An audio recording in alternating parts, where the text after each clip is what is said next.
Good morning. Today is Wednesday, October 30th, and this is Devotions from St. Paul Evangelical Lutheran Church in Carlisle, Pennsylvania. I'm going to take a passage today from John's Gospel, and it's a little bit out of season because this is a passage that's John's take on the Last Supper. And so the central idea in John's Gospel is Jesus washing the disciples' feet. So that's what this passage is about, from the 13th chapter of John's Gospel. Then before the festival of the Passover, Jesus knew that his hour had come to depart from this world and to go to the Father. Having loved his own who were in the world, he loved them to the end. The devil had already put into the heart of Judas, son of Simon Iscariot, to betray him. During supper, Jesus, knowing that the Father had given all things into his hands, and that he had come from God and was going to God, got up from the table, took off his outer robe, and tied a towel around himself. Then he poured water into a basin and began to wash the disciples' feet and to wipe them with a towel that was tied around him. He came to Simon Peter, who said to him, "Lord, are you going to wash my feet?" Jesus answered, "You do not know now what I am doing, but later you will understand." Peter said to him, "You will never wash my feet." Jesus answered, "Unless I wash your feet, you have no share with me." Simon Peter then said to him, "Lord, not my feet only, but also my hands and my head." Jesus said to him, "One who is bathed does not need to wash except for the feet, but is entirely clean. And you are clean, though not all of you." For he knew who was to betray him. For this reason he said, "Not all of you are clean." After he had washed their feet, he had put on his robe and returned to the table, and he said to them, "Do you know what I have done for you? You call me teacher and Lord, and you are right, for that is what I am.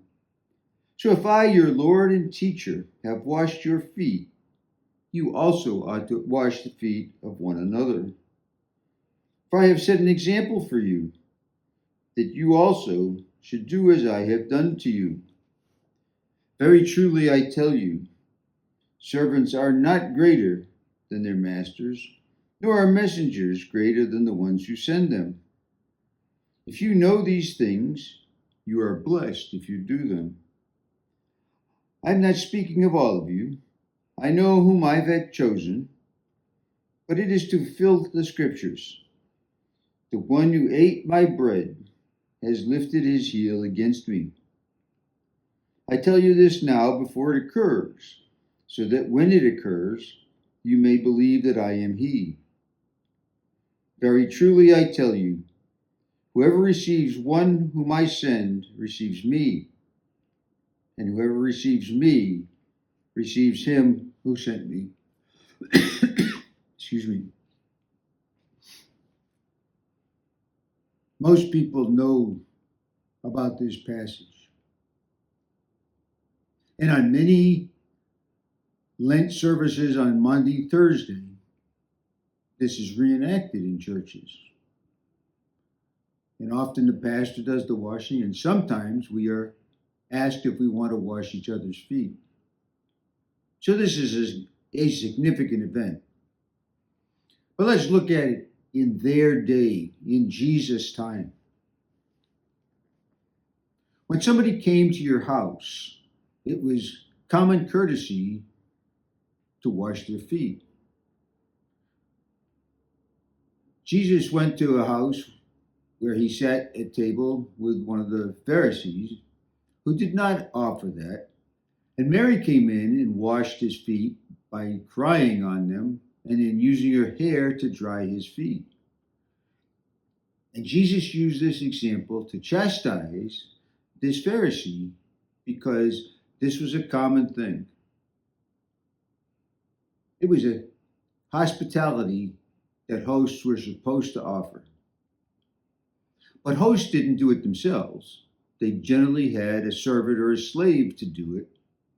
And this is the significance of Jesus doing it to his disciples. And Jesus talks about that at the end. But think about Peter. When Peter said to Jesus, "You will not wash my feet," he was doing the right thing. He had the relationship right. He was the servant. He was the disciple. Jesus was the Lord and the Master. And by rights, Peter should have been washing Jesus' feet. But Jesus told him, "You don't understand now, but later you will." And he also said, "I'm setting an example for you."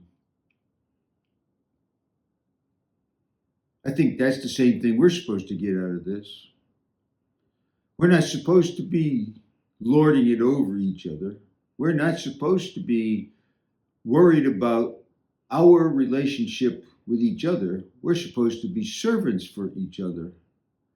Just like Jesus was servant to his disciples then, even though he was their Lord and he was their teacher.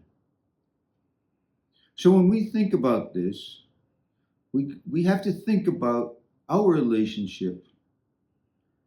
That Jesus did this for the people he knew. And I think that's something else that we're called. We're called to serve the people that we know. And by doing that, as Jesus says right at the end of this passage, by serving the people that we know, we will be serving Jesus. It's one more thing to show that we understand the right relationship between us and Jesus, and we do it by serving each other. In that respect, even though this is a Lent Maundy Thursday event that we celebrate, this is an everyday event that Jesus is trying to show us the example that we are to be servants, that we are to be good to each other, that we are going to be useful to each other and not just think of ourselves. I hope you'll read this 13th chapter of John's Gospel. It's challenging. It's Jesus acting differently than we're used to seeing him to set an example for us. And I think that's an example that we would do well to remember every day.